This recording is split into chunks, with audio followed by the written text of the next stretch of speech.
to the gentleman seated in front, but Colonel Jacqueline Ploma.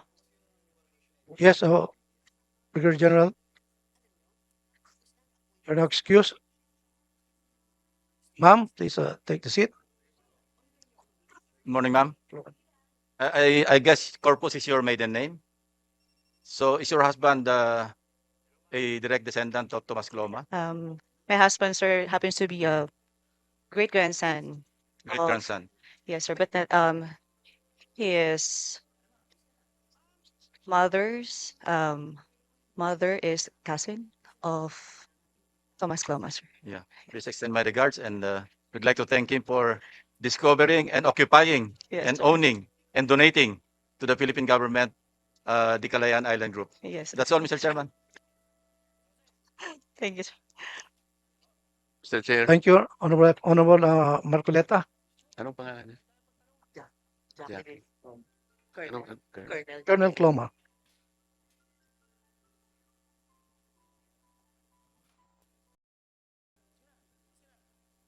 Colonel Cloma, so you are married to the descendant of Mr. Thomas Cloma?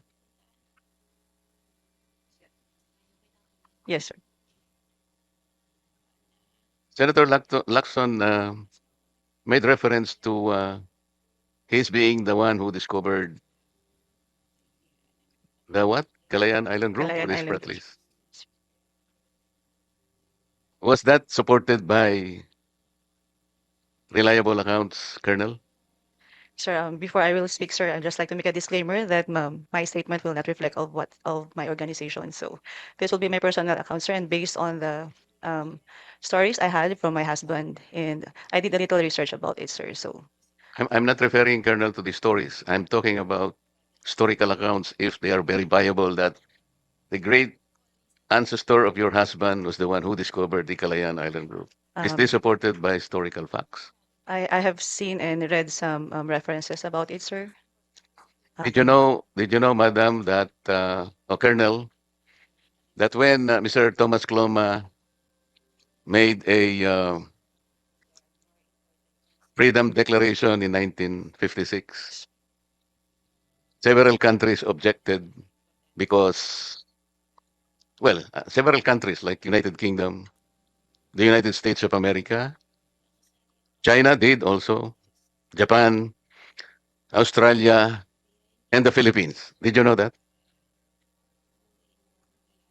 Based on my reading, sir, I only read countries like Vietnam, China, and France. Yes. Did you know that these countries objected to his declaration? Yes, sir. And there is a common ground, Colonel, why they objected. Do you know what the ground is? May you please enlighten me, sir, on that? Yes.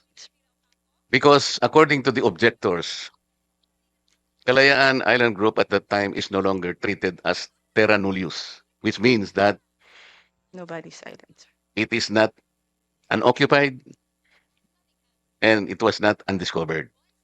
Kaya po, Colonel, pati ang ating bansa vigorously objected. And that is why it is not correct to assume that he discovered it, because several other discoverers prior to his time. Do you know that in 1837, the United Kingdom already made a notification claim? Did you know that, madam? And in 1933, the Japanese, or Japan, also made the same notice of claim, 1933. Prior to the declaration of Mr. Thomas Cloma in 1956, Japan already made a notice of claim.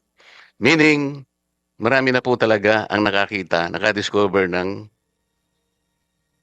Kalayaan Island Group. So, hindi po siya pwedeng mag-donate dahil inobjekan po ng ating bansa mismo. Do you know the representative of the Philippine government at the time when the objection was made? Alam po ninyo? He was then the Secretary of Foreign Affairs who became president of this country.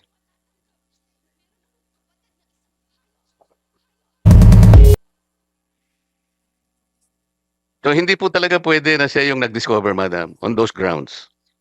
And it is not correct that earlier it was reflected in the minutes of this commission, that President Ferdinand Marcos Sr. formalized it in Presidential Decree 1596.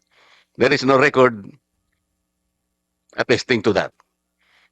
And there is no record also, Mr. Chair, that his donation was formalized by the arbitral ruling.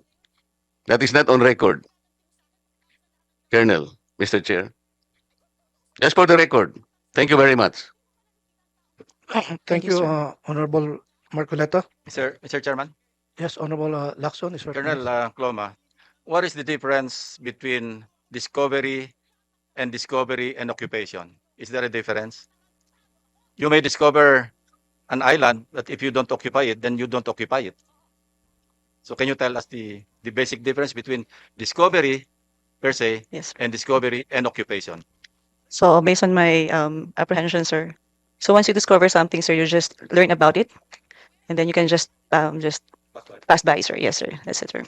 And once you occupying is a different thing, sir, because you spend a lot of time, a certain period of time in that certain area.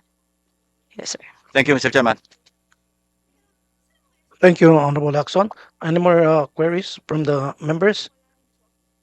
We may now excuse Colonel Cloma, Jacqueline Cloma.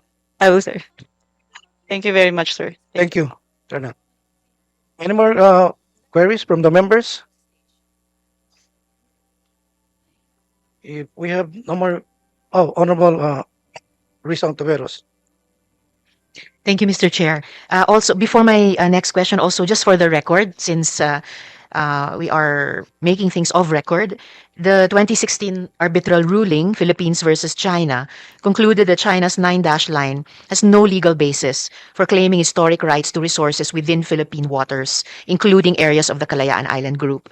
The tribunal ruled in favor of the Philippines, clarifying that China's claims violate UNCLOS. For the record also, Mr. Chair. Question to the Colonel, I just want to make of record that the arbitral tribunal ruled really on the 9-dash line of China, that the 9-dash line was invalidated because it was not based on historic rights of China.